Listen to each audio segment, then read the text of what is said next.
عبداللہ بن عباس رضی اللہ عنہما کہتے ہیں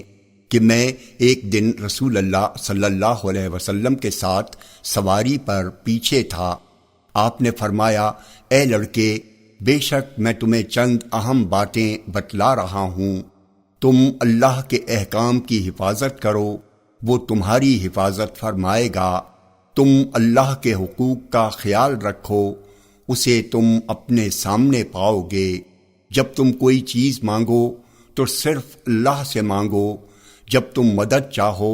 تو صرف اللہ سے مدد طلب کرو،